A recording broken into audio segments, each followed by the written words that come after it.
Hello viewers, আসসালামু আলাইকুম। আজকে আমি আপনাদের সাথে শেয়ার করব ভিন্নধর্মী একটি রেসিপি, আর সেটা হচ্ছে কাঁচা মরিচের আচার।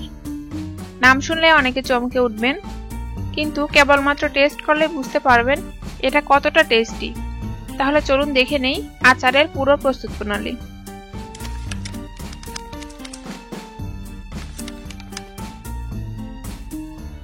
কাঁচামরিচের আচার তৈরি করার জন্য চুলায় একটা ফ্রাই প্যান বসিয়ে দিয়েছি। দিয়ে দিচ্ছি হাফ কাপ সরিষার তেল।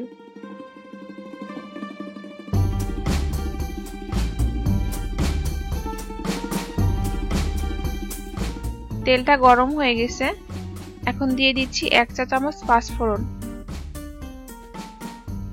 একটু নেড়ে দিচ্ছি। এবার দিয়ে দিচ্ছি 1 চা চামচ রসুন বাটা, 1 চা চামচ আদা বাটা এবং 2 চা চামচ কাঁচামরিচ বাটা।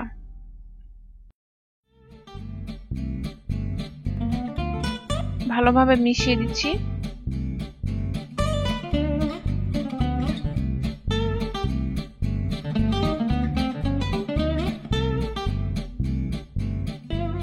এবার দিয়ে দিচ্ছি হাফ চা চামচ শুকনা মরিচের গুঁড়া এবং 1 চিমটি হলুদের গুঁড়া।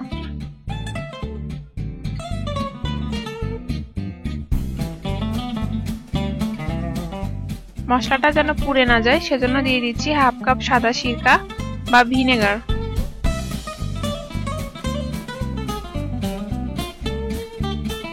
ভিউয়ার্স, এই রান্নাটাতে কোনো পানি ইউজ করা যাবে না। এবার মশলাগুলো খুব ভালোভাবে কষিয়ে নিব। এবার দিয়ে দিচ্ছি 10 থেকে 12টা রসুনের কোয়া।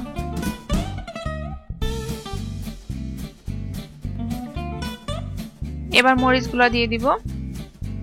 মরিচগুলো খুব ভালোভাবে ধুয়ে পানি ঝরিয়ে এর আগাটা ভেঙে নিয়েছি, না হলে তেলের মধ্যে দিলে ফুটে উঠবে। আমি এখানে 50টি কাঁচামরিচ নিয়েছি। দিয়ে দিচ্ছি পরিমাণ মতো লবণ।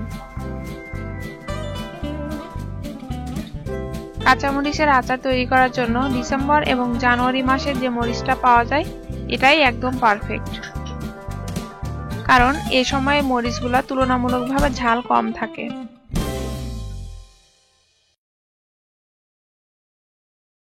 মরিচগুলো কিছুটা সিদ্ধ হয়ে আসছে। এখন দিয়ে দিচ্ছি 1 টেবিল চামচ গোলানো তেঁতুল। তেঁতুলটা হালকা গরম পানিতে গুলিয়ে নিয়েছি।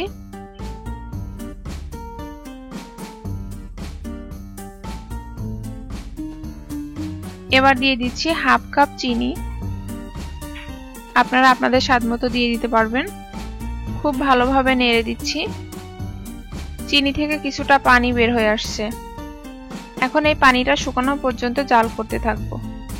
অনবরত নাড়তে হবে, না হলে নিচের দিকে লেগে যাবে। খুব সুন্দর একটা গ্রান বের হয়েছে। এ সময় চুলার আঁচটা মিডিয়াম লো করে দিব।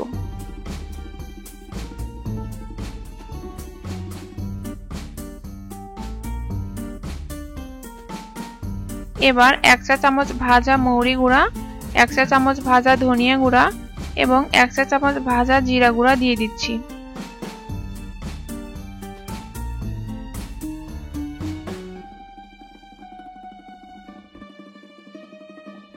মশলাগুলো দেওয়ার ঠিক 2 মিনিট পরে আচারটা নামিয়ে নিব। এই আচারটা 2-3 দিন রোদে দিলে প্রায় বছর খানেক ফ্রিজ ছাড়াই সংরক্ষণ করা যাবে। ভিউয়ার্স, তৈরি হয়ে গেল কাঁচামরিচের আচার। এটা ভাত, পোলাও এবং খিচুড়ির সাথে পরিবেশন করা যাবে। ভিউয়ার্স, রেসিপিটা ভালো লাগলে বাসায় অবশ্যই ট্রাই করবেন, আর আমার চ্যানেলটা সাবস্ক্রাইব করবেন। ধন্যবাদ।